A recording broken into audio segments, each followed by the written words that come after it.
मी वाचून झालेलं आहे माझं. आज तो कार्यक्रम नाहीच आहे. एकीकडे लाडकी बहीण योजना आणून महिलांचा सन्मान करतो असं शासनाकडून सरकारकडून दाखवलं जातं, मात्र दुसरीकडे महिलांवर अत्याचार होत असताना शक्ती जो कायदा आहे त्याला शक्ती कायदा तयार करण्यासाठी उदासीनता का सरकार दाखवते, यामध्ये काय अडचण असते? तुम्ही बघा ना, महिलांबद्दल कुणीही वाईट बोललं तर सरकारकडनं कारवाई केली जात नाही. मी इथं बुलढाण्यातलं उदाहरण तुम्ही बघितलं. गोंदू बाबा जे बागेश्वर बाबा आहे ते म्हणाले की सगळ्यांनी 4-4 मुलं काढली पाहिजे, म्हणजे महिलांनी फक्त हेच काम करायचं का? मनुवादी विचार जर आपण बघितले तर महिलांना फक्त घरापुरतं आणि चुलीपुरतं तिथं ठेवण्याचं त्या ठिकाणी सांगितलं आहे. आणि हे विचार जे आहे ते मनुवादी विचाराचं काही प्रमाणात प्रेरणा घेऊन चालणारं हे सरकार आहे.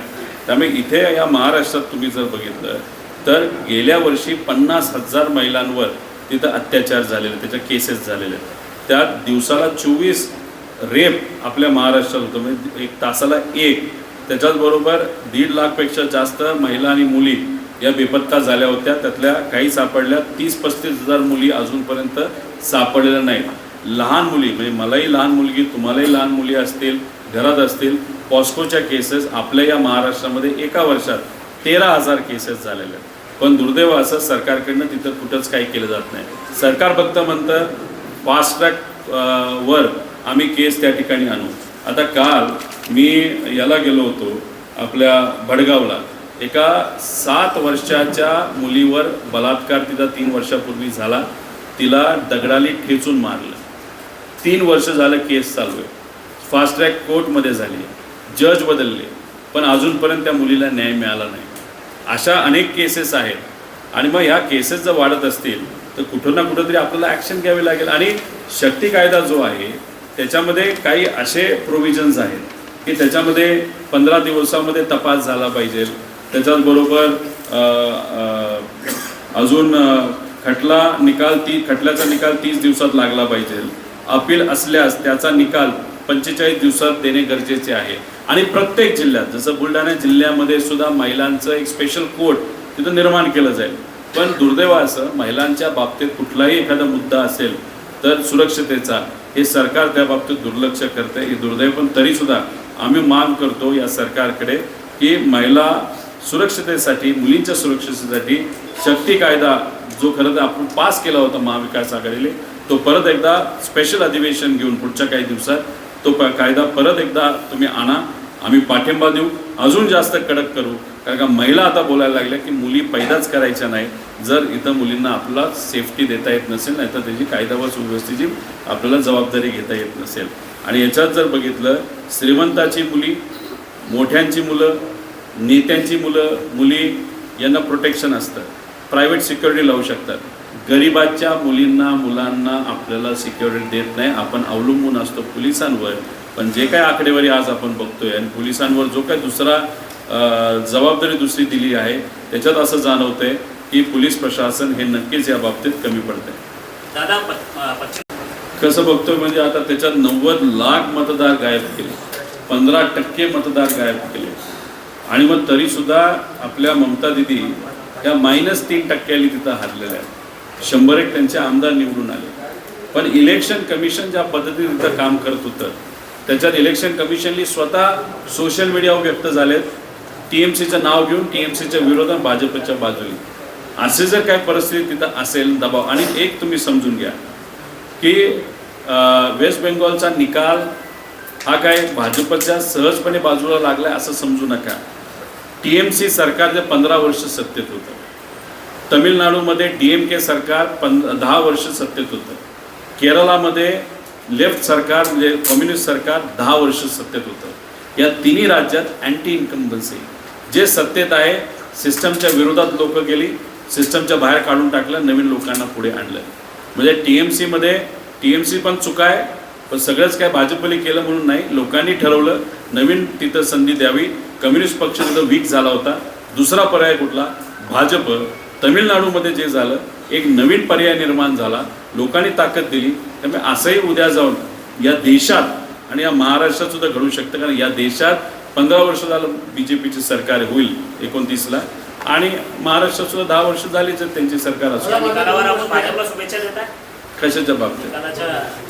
नाही, त्यांना नाच गाणं करू द्या, त्यांना काय करायचं त्या ठिकाणी करू द्या, तोडफोड करू द्या, बुलडोजर घेऊन जाऊ द्या, जाळपोळ करू द्या, मारामारी करू द्या, त्यांना जे काय करायचं करा. आमचं एकच काम आहे, रस्त्यावर उतरायचं आणि प्रामाणिकपणे काम करायचं. आता तुम्ही बघा, 2018च्या आसपास माझा अंदाज आहे, जेव्हा कर्नाटकाचं इलेक्शन झालं होतं तेव्हा सिंगल लार्जेस्ट पार्टी ही भाजप झाली होती. पण सगळे आकडेवारी बघितली तर त्यांना प्रूव्ह करता येत नव्हतं की ते मध्यम म्हणजे मिड फिगर जो असतो मेजॉरिटीचा तो आकडा पार करू शकतात. पण तिथं जो गव्हर्नर होता तो भाजपचा ऐकणारा होता. त्यांनी भाजपचं ऐकून त्यांना संधी दिली फ्लोअर टेस्टची. पण नंतर काँग्रेस आणि JDUचं सरकार ते वेगळी गोष्टी, JDU नाही आपलं देवेगौडांचं. आता आज बघा, मी तुमच्याशी बोलतोय, एक कलाकार 2 वर्ष कष्ट घेतो, लोकांना विश्वासात घेतो, विजय, आणि तमिळनाडूमध्ये 108 उमेदवार त्याचे निवडून येतात. काँग्रेस ओपन सपोर्ट करतं आणि तो मग म्हणतो की मी सिंगल लार्जेस्ट पार्टी आहे, मला तुम्ही फ्लोअर टेस्टसाठी संधी द्या. तिथं गव्हर्नर त्यांच्या कानात, त्यांच्या ॲडवायझरच्या कानात सांगतात, ADMK जी भाजपची मित्रपक्ष आहे त्यांना सत्य द्या, मी परवानगी देतो. म्हणजे गव्हर्नर हे संविधानाच्या बाजूली आहेत का गव्हर्नर भाजपचे प्रवक्ते आहेत? इलेक्शन कमिशन तर प्रवक्ते झाले. त्यामुळे हे कोणाचं काय बघूया. पण तमिळनाडूमध्ये लोकांनी जो निकाल दिला आहे तो युवांनी दिलेला आहे. परिवर्तन हे होऊ शकतं हे तमिळनाडूच्या लोकांनी नक्कीच दाखवलं. आणि उद्या जाऊन देशात आणि महाराष्ट्रात लोक जर प्रामाणिकपणे लढली, परिवर्तन झाल्याशिवाय राहणार नाही. 2029च्या निवडणुकीमध्ये सुमित्राताई पवार या मुख्यमंत्री व्हाव्या अशी इच्छा व्यक्त केली आहे. जय पवारांनी कसं पाहता? एक तुम्ही समजून घ्या की आमची इच्छा होती आणि दादांची सुद्धा इच्छा होती की येणाऱ्या 2029मध्ये मुख्यमंत्री पदासाठी प्रयत्न करावा. आमची इच्छा कोणासाठी होती तर अजितदादांसाठी होती. आणि अजितदादा सुद्धा प्रामाणिकपणे कार्यकर्त्यांना विश्वासात घेऊन त्यांची इच्छा होती दोन्ही पक्ष एकत्रित आल्यानंतर आपल्या कार्यकर्त्यांना एक बळ मिळेल, एक ताकद मिळेल आणि रस्त्यावर उतरून लोकांची लढाई आपण तिथे लढू आणि 2029ला आपण मुख्यमंत्री होऊ शकतो असं दादांचंही म्हणणं होतं, आमचंही म्हणणं होतं. त्यामुळे मला एकच सांगायचं, या महाराष्ट्रामध्ये भाजप सोडून दुसरं कुठल्या पक्षाचा मुख्यमंत्री होऊ शकत नाही. जर आपल्याला मुख्यमंत्री व्हायचं असेल तर तुम्हाला भाजपचा विरोधच करावा लागेल.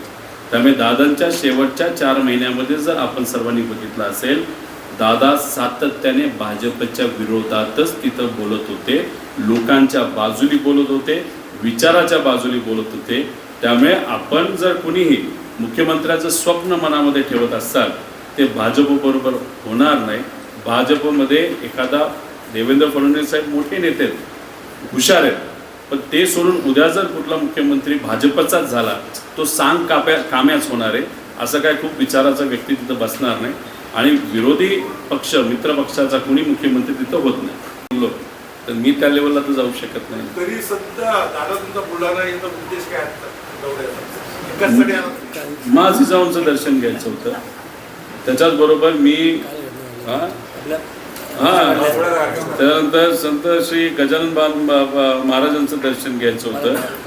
त्याच्याचबरोबर एका लहान मुलीवर जो अत्याचार झाला अकोल्यामध्ये तिथं जाऊन मला त्यांच्या पालकांची तिथं भेटायचं होतं. त्यानंतर मग इथे जो आध्यात्मिक आणि धार्मिक कार्यक्रम आहे संध्याकाळी तिथं मला जायचं होतं. आणि मग इथे असणाऱ्या हुशार अभ्यासू तुमच्यासारख्या पत्रकारांची मला चर्चा करायची होती. तेच प्रश्न तुम्हाला विचारतो. त्यांना विचारलं होतं की तुम्ही सत्ताधारी आमदार आहेत आणि सत्तेत आहेत, तर तुम्ही हीच मागणी वेगळ्या पद्धतीने केली शकली असते ना, त्याच्यावर तुम्ही काय म्हणता ते सांगा. आपले करू शकले असते ना. आता जसं की आपल्याला महामानवांबद्दल आदर असल्यामुळे मी तर विरोधात आहे, तरी मी राज्यपालांना भेटलो ना. राज्यपालांना भेटून मी पत्र दिलं. सत्ताधाऱ्यांना जरा सोपं आहे ना सगळ्या गोष्टी. मुख्यमंत्र्यांना भेटू शकतात, उपमुख्यमंत्र्यांना भेटू शकतात, अध्यक्षाला भेटू शकतात, सभापतीला भेटू शकतात, म्हणू शकतात नाही आम्हाला या महामानवांच्या विरोधात जो कोणी बोलेल त्याच्यावर एक सक्त कायदा आला पाहिजे. नाही, हे कुणीच करत नाही. प्रॉब्लेम झाला आहे की सगळे कुठेतरी फक्त बातम्या व्हाव्यात, चर्चा व्हावी.